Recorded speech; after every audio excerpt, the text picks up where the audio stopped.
What's going on, everybody? It's your boy Zo back with a brand new video. Here today to break down today's NBA 5-game slate. We're going to be using DraftKings as normal to go ahead and break this down. If you are new here, welcome to the No Days Off family. And if you want to join the family, become real tight knit with us, check down the description below. There's a link to the Patreon. The Patreon is only $10, and that $10, I promise you, guarantee you, you will make that back within your first week of being with us. The numbers are on the rise. We're close to hitting 200 subs, and I know when we hit 200 subs, we got a little giveaway that we're going to be doing. So if you guys want to win some free money, I definitely suggest go ahead, check that link down in the description below. Like I said, $10 a month. You will make it back within your first week. We have prize picks on and popping. My boy BK has been killing it, especially with the EuroLeague. Then we got hockey course, NBA course, and NFL is dying down, but we do have some NFL content that we will be doing and putting out as well. And you definitely want to be with us whenever the WNBA rolls back around because no one grinds it harder than me and my boy BK. We be in these streets and we be grinding it out for the WNBA, just like we do with all of our other sports. But definitely check us out. We the family, we the place to be, man. No days off. That's always been my boy's motto, and that's what we have adapted over here for the crew. And with that being said, even though I don't feel the greatest in the world, we still gonna grind this thing out. So, going over to today's slate, we have a nice little 5 game you know, these little 5 game slates, I do like them.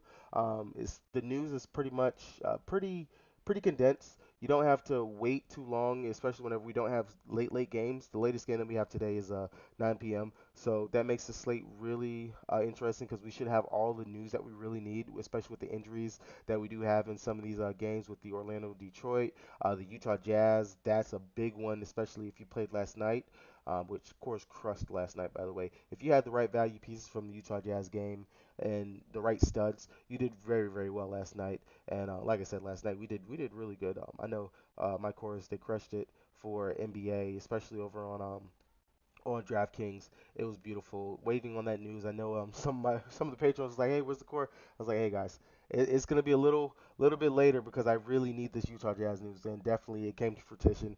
Players that normally don't get the start, they got the start and they crushed it. But we'll get deeper into that game when we get down to that because we do have some other stuff we have to pay attention to on the indie side of that game. So starting out with the first game on the slate, we got the Milwaukee Bucks going up against the Charlotte Hornets. This game right here is the highest total on the slate, and it actually has a really close spread, which is really interesting. And it really has me interested in some game stacking here. Last night, Giannis he kind of let me down, but he did bring it back.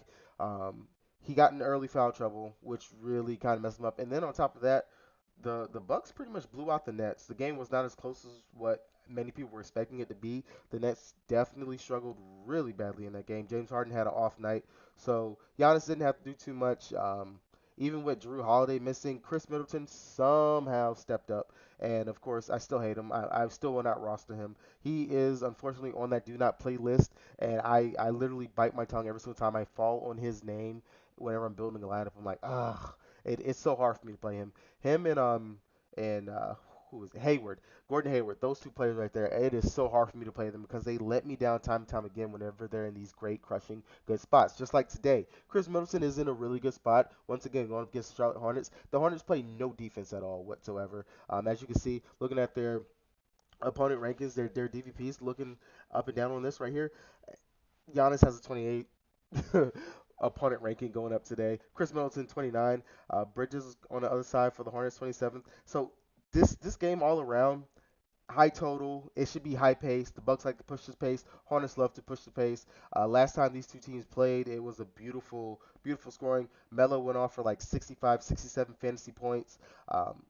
Definitely a game that I'm thinking I'm gonna stack up and really get my studs from here. I can see us going with a Giannis, especially because he is playing that point guard role with Holiday missing. A Giannis and maybe one of the other value players for the Bucks with maybe an Aurora since we are still missing Brook Lopez, DiVincenzo, George Hill, Grayson Allen, Pat Connaughton. They're all still going to be out for tonight.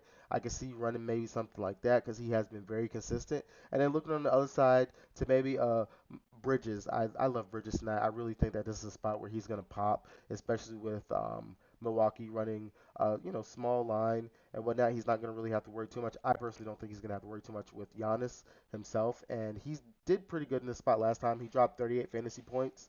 in this position. And then I can follow it up with someone like maybe a Terry Rozier. We do know he likes to play up in these big spots like this. Or you can always go to the GPP play, which is LaMelo Ball. Like I said, last time in the spot, he dropped 65 fantasy points in this spot.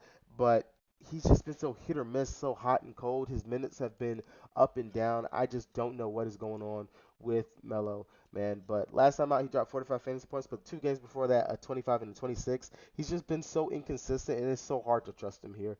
But he is definitely in play. I can see him having a pretty good night here tonight. Going over to the next game, Orlando versus Detroit, we do have some news to pay attention to, especially on the Orlando side. They have a couple of players that are questionable. We have Cole Anthony, who's questionable, Wendell Carter Jr., and Franz Wagner. Wagner, I want to say he has an ankle injury that we are waiting on. Yeah, he came out with an ankle injury. If Wagner misses, then we do know that players like Chuma Okiki, he can step into that starting lineup, and he has done well whenever he has been given that starting role. And I mean, we've seen it time and time again with him. If Wendell Carter misses, definitely can see maybe Mobamba. He'll be the only true big that they'll have, and he'll be soaking up a lot of those minutes. And then, of course, Francis' brother, Mo Wagner, he could definitely step in and get some burn as well. If Cole misses, then, of course, we know that's going to put some of the other guards in play for Orlando. Terrence Russell, of course, he would get a boost. Gary Harris, I know people don't like going to Gary Harris because they see him as more of a defensive player, but he has really played really well whenever Cole Anthony and all these other guards do miss. RJ Hampton, of course, he is a GPP play once again, and he would be more in play if Cole Anthony was to miss because then he would be one of the more primary ball handlers that the Magic would have. Um, and of course, I mean, it helps whenever you're playing the Detroit Pistons, who are one of the bottom teams in the league, who barely play any defense and look kind of a mess lately. Cade hasn't been playing too well lately, but this is definitely a get right spot for him right there. We do know that he has triple double upside. He hasn't really shown it to us in the past couple of games. He's been really busting lately.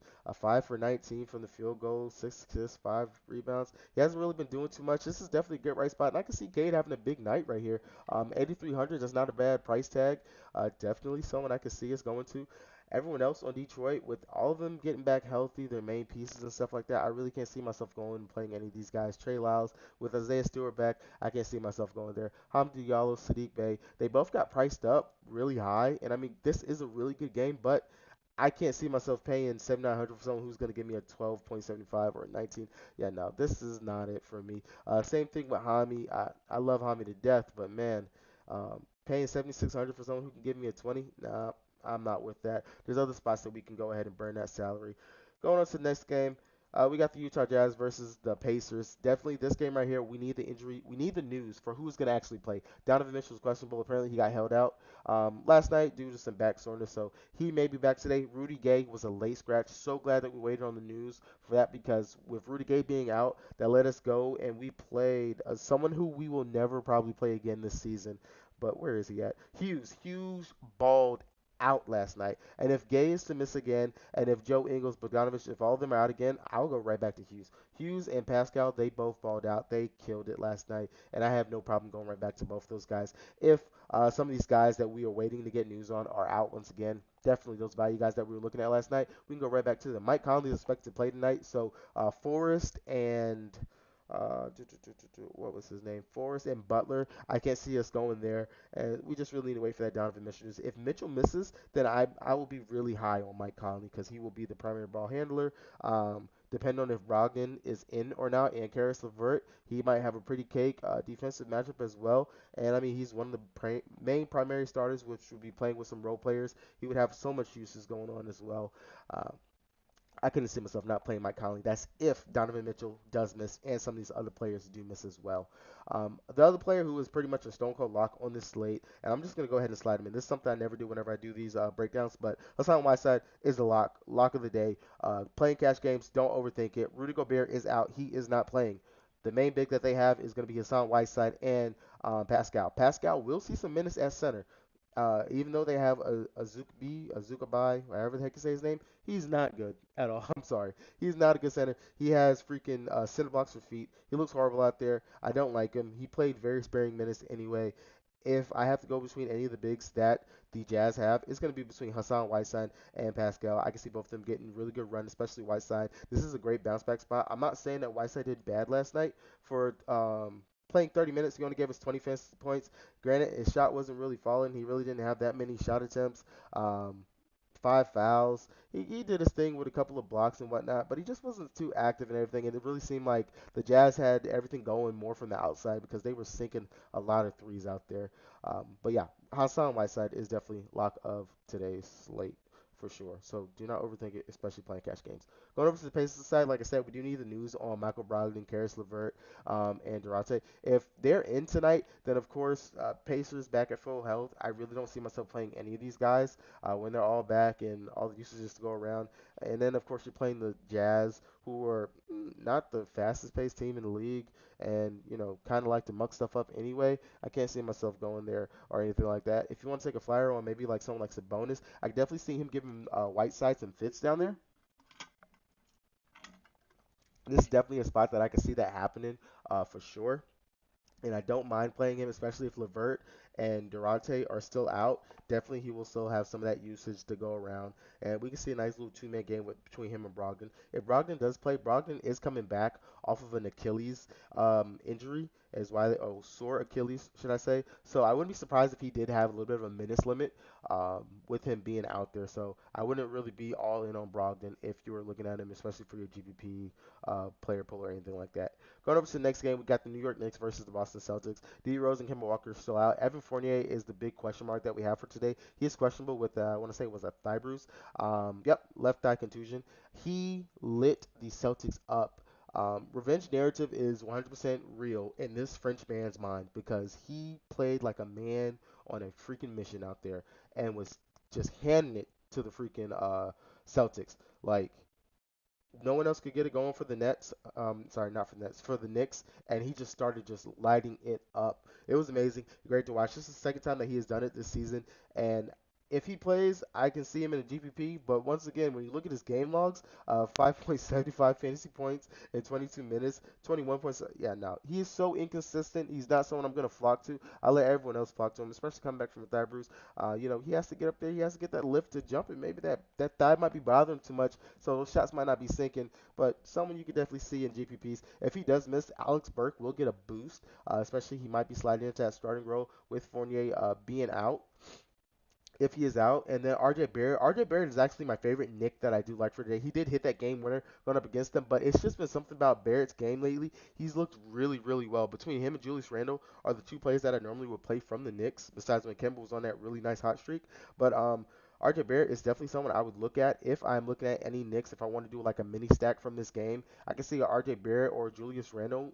Those two guys are the primary players and users from this game. And then maybe run it back on the other side from Boston with a Jason Tatum or Jalen Brown. Time Lord would be someone who would definitely go under on the slate. Robert Williams, he didn't do too bad out there last slate.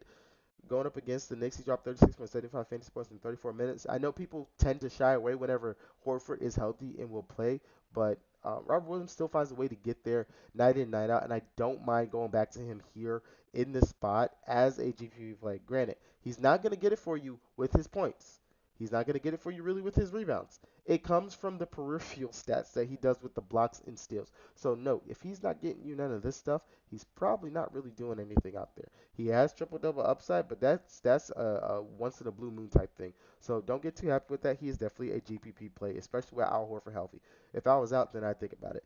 With the Celtics though, they're such a mess of a team.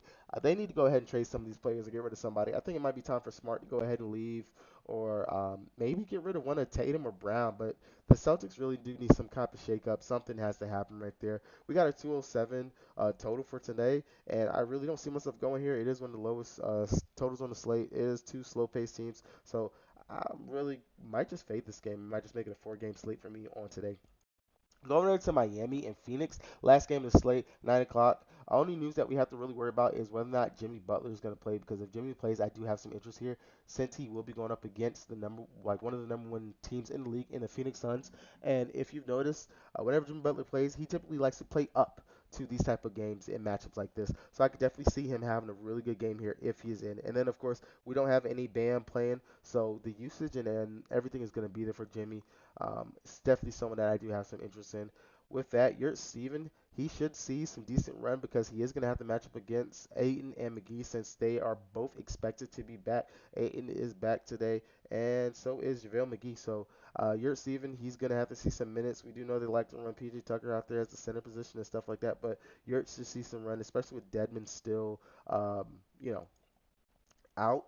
Let me see. Yurts, and when he plays, I mean, the dude, he puts up points and rebounds and everything. So I don't mind Yurts today. He makes for an interesting play. But my main lock for today at center is Hassan Whiteside. So really, we don't have to look at any of the centers. So um, yeah. Moving on, going over to the Phoenix side, really there's nobody over here that I have really too much interest in besides maybe a CP3, just because his price point, I know what he's capable of, I know what he can do, and he does seem a little cheap, especially when he's coming off of these really good last couple games. We do know that CP does like to play up, especially in a real good competitive game. It might be one of those games where he tries to let D-Book take over and does his thing, but hey, he is Father Time. He is the point guard for a reason, and I do not mind him here at this spot.